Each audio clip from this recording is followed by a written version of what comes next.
I have a theory about railway engines being bad-tempered. Well, when I say bad-tempered, that's putting it mildly. They're actually livid, furious beasts, and they loathe humanity. So different from a ship, which is a sad, proud, graceful creature. No, I can never understand why an engine driver isn't afraid of the monster he's in charge of. But he isn't. And when the train's about to leave, he pulls down a lever, and this livid beast is unleashed. Like this. And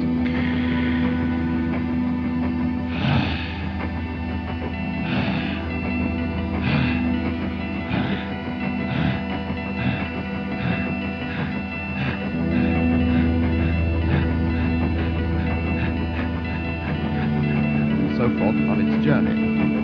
Well, now we've unleashed this livid beast, we find it still equally furious, and it has a colossal argument for the rails it's running on. Like this. Fiddle-a-duh, fiddle-a-duh, fiddle-a-dee, fiddle-a-duh, fiddle-a-duh, fiddle-a-dee, fiddle-a-duh, fiddle-a-duh. And that goes on the entire journey. And not only does it have a colossal argument for the rails it's running on, but also all the other rails when they dare to cross its own. Like this. Fiddle-a-duh, fiddle-a-duh, fiddle-a-dee, fiddle-a-dee, fiddle-a-dee, and so on. Well, then we get out into the country, and we come to a little rustic bridge spanning the railway. It's quite inoffensive, this dear little bridge, but the engine can't bear anything within its reach at all, so it shouts at the little bridge as it goes underneath, like this. Fiddle-a-duh, fiddle-a-duh, fiddle-a-duh, fiddle-a-duh, fiddle-a-dee, fiddle-a-dee, fiddle-a-duh.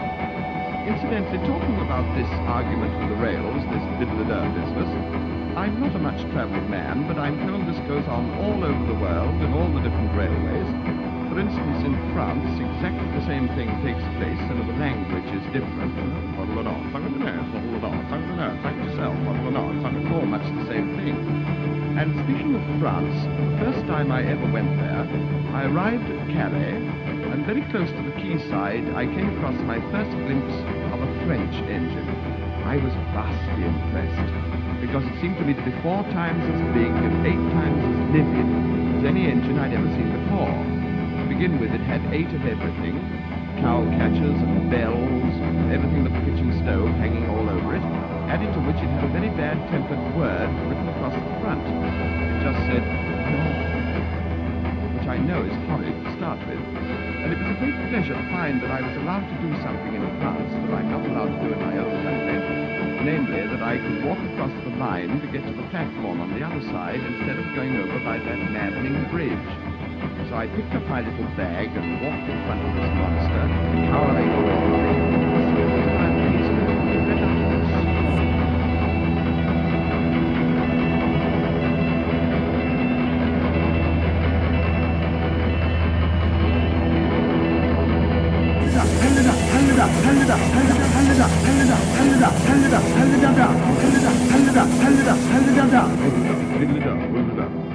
Well, folks, that's all. Back to the asylum.